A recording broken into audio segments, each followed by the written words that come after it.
Alright guys, look, I swear I don't mean to talk shit in this video.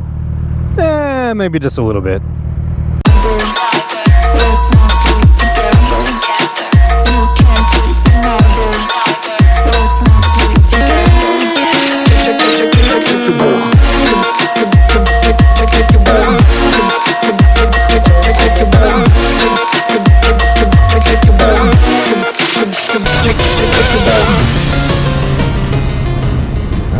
Okay guys, so before we jump off into this topic, there's a couple of key things worth mentioning. Alright, number one, if you are not familiar with Wanna Go Fast and their half-mile shootout, check this video out right here. Now number two, as a matter of fact, go ahead and pause this video and check out that link. Go ahead and peruse that video. I shot that back in November when they first came to Dallas. And now the second point to discuss is the fact that no, I did not catch video footage of the incident in question. I did, however, get these pictures. Check this stuff out, man. Look at this crap. Can you believe that? Look at that.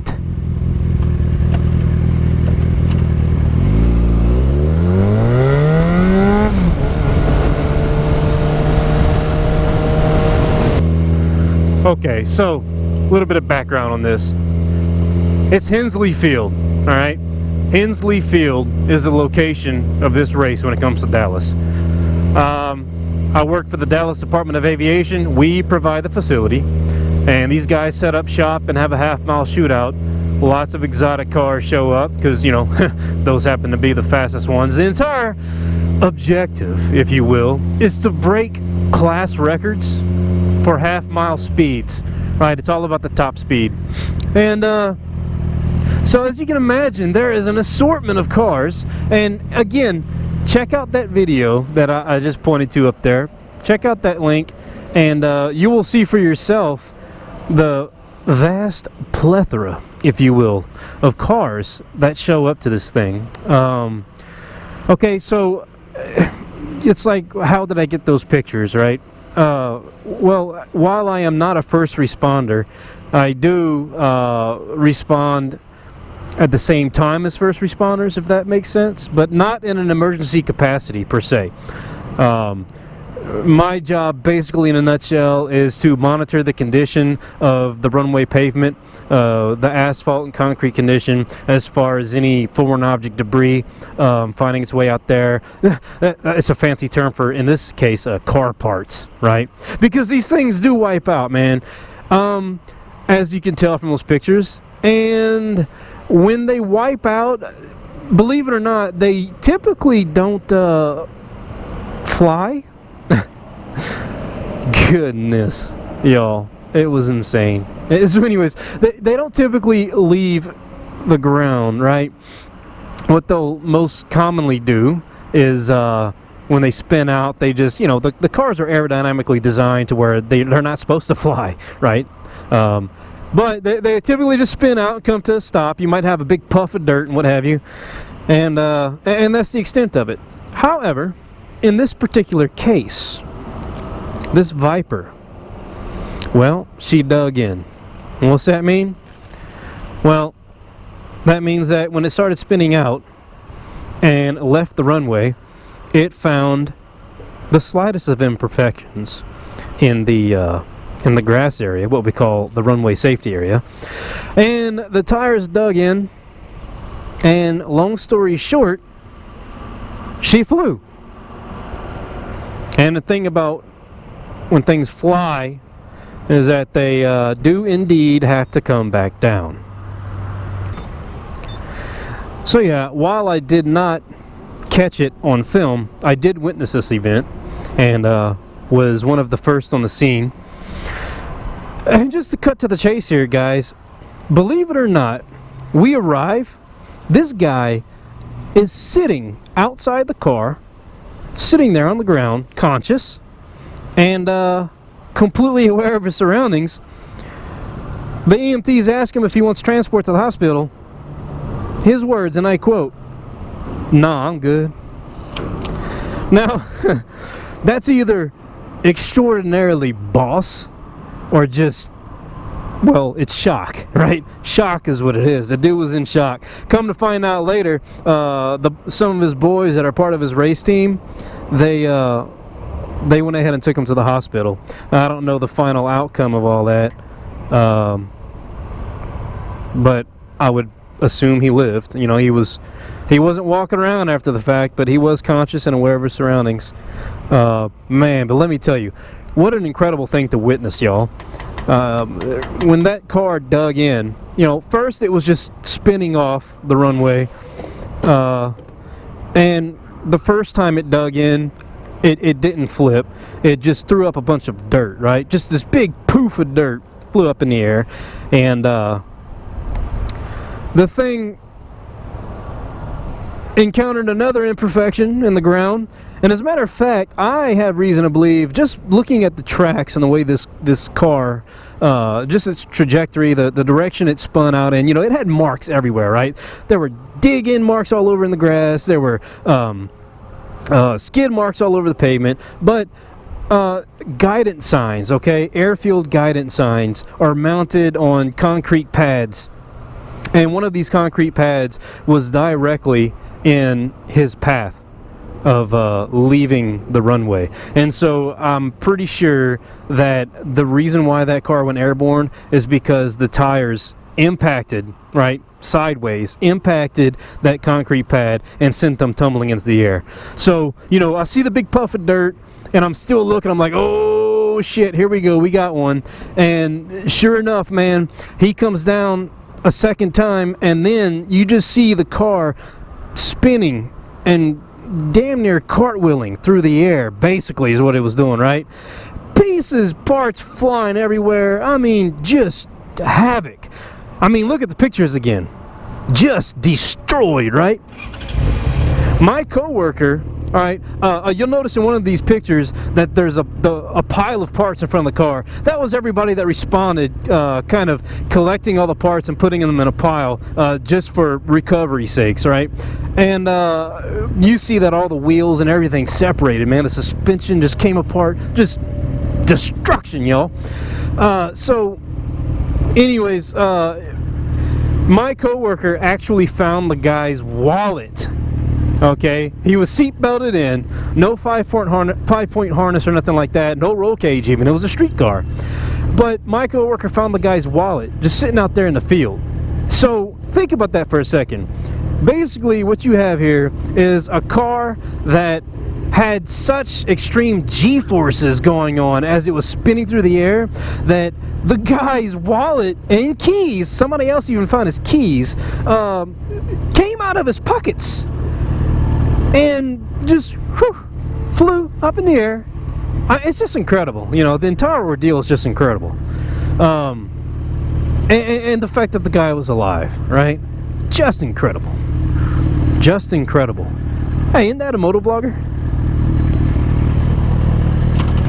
And so where does the shit talking come in, right? Well, here's the deal, y'all. Part of me gets it to an extent, but a larger part of me does not get it. All right, I used to be a car guy. Okay, so just with that being said, as being a former car guy, I partially get it, right? I used to drag race over at Thunder Road Raceway in Gillum, Louisiana, back in the Gap.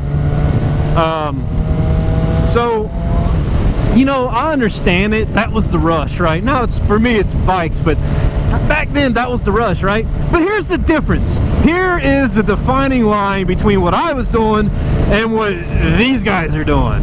Now granted, there's a share amount, a fair share amount of American muscle cars at this event, right? You know, like high end though, man, high end Camaro ZL1s and Mustang Shelby GTs and all that stuff. But these cars, man, Lamborghinis and Vipers and GTRs and basically and McLarens! Holy crap, dude. There was a couple of McLaren P1s there. Do you know what the hell a McLaren P1 is? This is a McLaren P1. Its price tag, roughly $1.15 $1 million. Okay? Now, these cars are out there, and it's not like it's just a rich guy with his Lambo or whatever, right?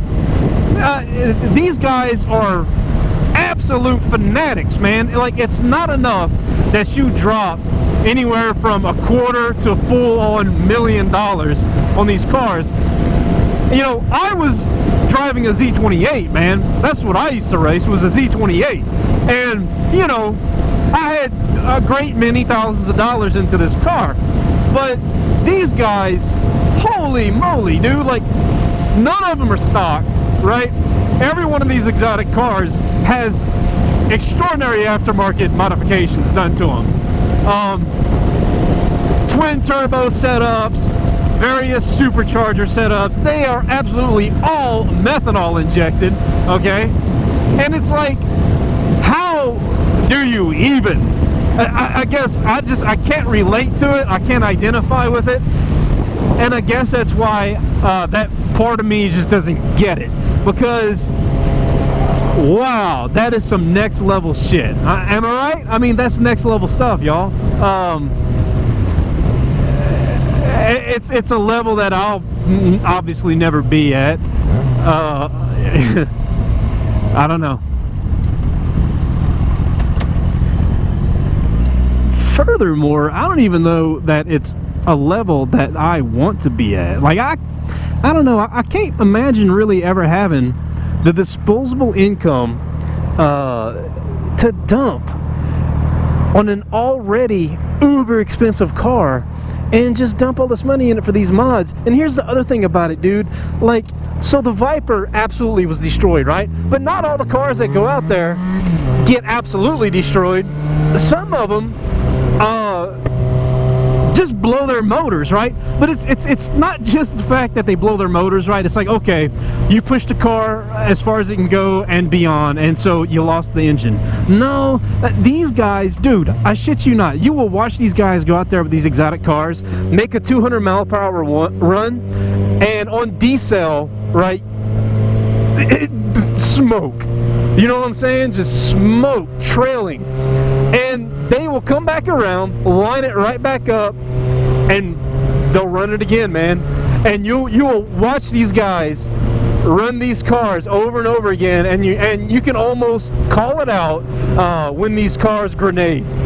It's like damn near that obvious most of the time. You know, they'll come around from a pass, and their exhaust is smoking ever so slightly. You know what I mean? There's like visible smoke. The head gasket about to blow, freaking rings gone, you know. $250,000 or more, man. There they go, coming back around. At the end of the day, they take a broke-ass car home on the trailer. You know? They take a broke-ass car home on the trailer. And I couldn't even fathom or begin to imagine the expense to fix a car like that after you destroy it intentionally, you know. So I don't know, man. It's just, wow, to see something like that. Now, I didn't get any footage of this particular race. I brought all my cameras with me, and I don't know, man. I wasn't feeling it. You know, I was checking it out, and you know, it's cool to watch these cars run. And then part of you is just disgusted because these people clearly don't care that they are just, I don't know. Y'all understand what I'm saying? Yeah. Insanity. But hey, man, it's all good. See what I meant when I was like, I don't mean to talk shit, but inherently just the nature of this topic involves me, in the end, talking some sort of shit because I just, you know, I don't get it. Oh my goodness, y'all, look at my people in freaking Terrell. I never come across bikes in Terrell. I mean sport bikes. Check him out. Yeah. Anyways, yeah, so I didn't get any footage, man. I took those pictures, and some of those pictures my coworker took of the aftermath of the Viper, but And I'll put it to you like this: if you wanted to see footage, just go look at that link I provided at the beginning of the video. It's all the same shit, man. The only difference was which cars grenaded this time. And of course the Viper that decided to fly. Well, and here we are coming up on our final destination before we head to the house on this beautiful Wednesday evening. Y'all already know. Cowboy.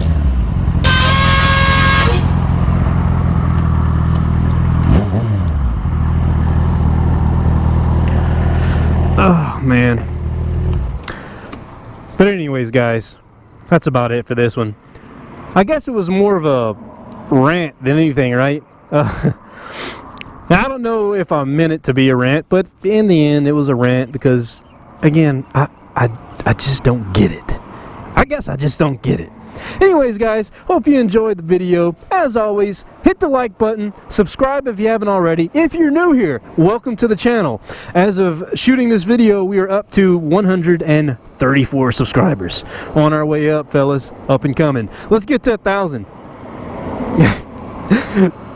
Right, let's get to 1,000, sure.